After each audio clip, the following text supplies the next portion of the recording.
Pokemon Legends Arceus isn't a perfect game by any means, but that didn't stop it from siphoning all of my free time when it launched back in 2022. This was the first time in a while where I truly felt the desire to catch them all. While Arceus still borrowed a lot from the mainline games, it did enough to make the world of Pokemon feel fresh and alive in ways the franchise previously hadn't for many players, including myself.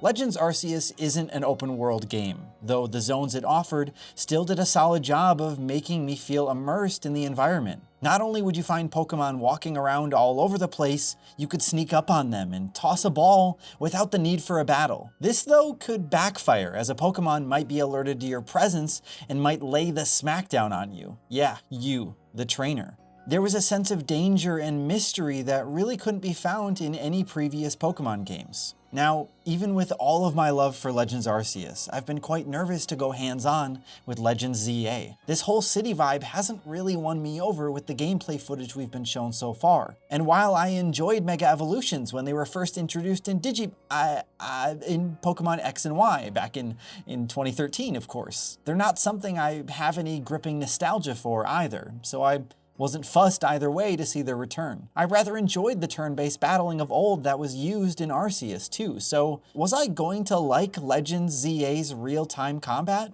Kindly, Nintendo and Pokemon gave us behind closed doors access to Pokemon Legends ZA on Switch 2 at this year's Pokemon Worlds event. And even though our brief 20-minute demo didn't show their entire hand, I was able to get a better grasp on this new combat system, and I truly think, I really do, I think this might be the most fast-paced and exciting Pocket Monsters game we've seen yet. Now please, Nintendo, let me play more of it soon. The demo was broken up into two sections. The first part let me loose in a back alley battle zone, which tasked me with taking down as many trainers as I could lock eyes with. I hate confrontation though, so I was thrilled to learn that I could actually surprise and sneak attack these trainers instead by moving cautiously and targeting their active Pokemon standing by their side. This first strike gives you a little advantage at the start of a battle, and it also makes for a nice evolution of the stealth mechanics we saw in Arceus. It's this section here where I got my first taste of the new combat. You have full control of your trainer during battle, can sprint and dodge with the press of a button, can use items which I'll touch more on later, and by holding ZL, you'll pull up a list of moves your active Pokemon can use. Each move can be used one after another and have their own cooldown meters to consider. While you can't take full control of your own Pokemon's movements, they will follow you around the battlefield, and dodging and timing your attacks just right will either save or cost your Pokemon HP. You have to make a lot of decisions on the fly, as some attacks have longer animations and windups than others, so spamming each attack once it's ready to be used again might not always be the right decision. The second portion of my demo had me make chase with a Zygarde that was in its pupper form. This section was a little too scripted and stilted for my liking, and it's here where I first noticed a little bit of pop-in in the background details. It's worth mentioning that everything I played was buttery smooth otherwise at 60 FPS. But the design choice to set this game within a concrete jungle hasn't totally won me over yet. I loved the wide open vistas found in Arceus. Watching the sun rise, seeing the color of the landscapes change was a delight. I'm worried I'll quickly grow bored of the damp backstreet visuals over time, but I've not even scratched the surface of what Legends ZA has to offer to know if that's truly the case. Early on though, it's nice to see that the game's textures and performance, at least on Switch 2, are a big step up from Legends Arceus.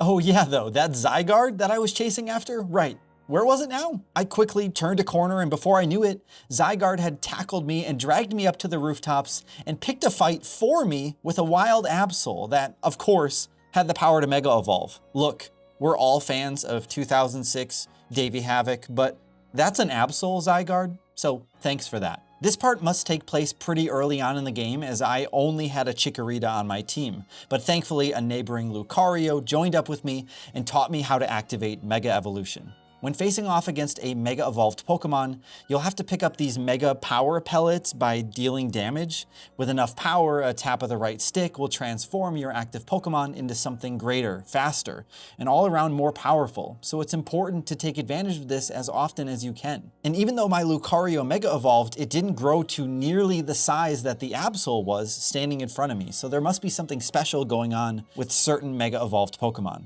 Even though this Absol battle was framed as a seemingly easy tutorial for Mega Evolution, I got through by the skin of my teeth. Lucario sprinting around with me, I had to make snap decisions offensively while I avoided projectile blasts from Absol and scooped up all of the Mega Power I could. It all felt, for a lack of a better word, epic.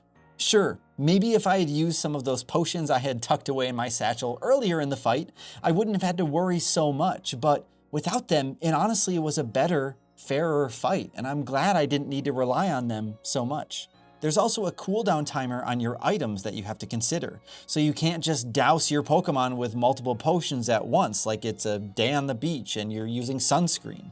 All of this added up could make for a really fun and engaging multiplayer system, but that hasn't been confirmed yet. While I'm still trying to temper my excitement and expectations for the overall city exploration, I'm revealed to report that the combat, from what I've played, feels like the thing the series needs to take it into the next generation. I'll always have a longing for the turn-based battles that have been prevalent for the last nearly 30 years. But there's no questioning the fact that this series has needed some reinvention, and this new real-time battle system has certainly captured my attention. Pokemon Legends ZA may not be for everyone, but I think the hardcore fans, the fans that have been wanting more, will be pleased with what's here. And maybe next time we go hands-on with the game, we'll get to see that new Dragonite Mega Evolution in action too. Be sure to keep your eyes on NintendoLife.com and check and see if you're subscribed to our Nintendo Life YouTube channel, as we're sure to have more coverage go up of Pokemon Legends ZA in the future. Thank you all so much for watching. I'm Zion from Nintendo Life. Stay safe out there, and we will see you all next time.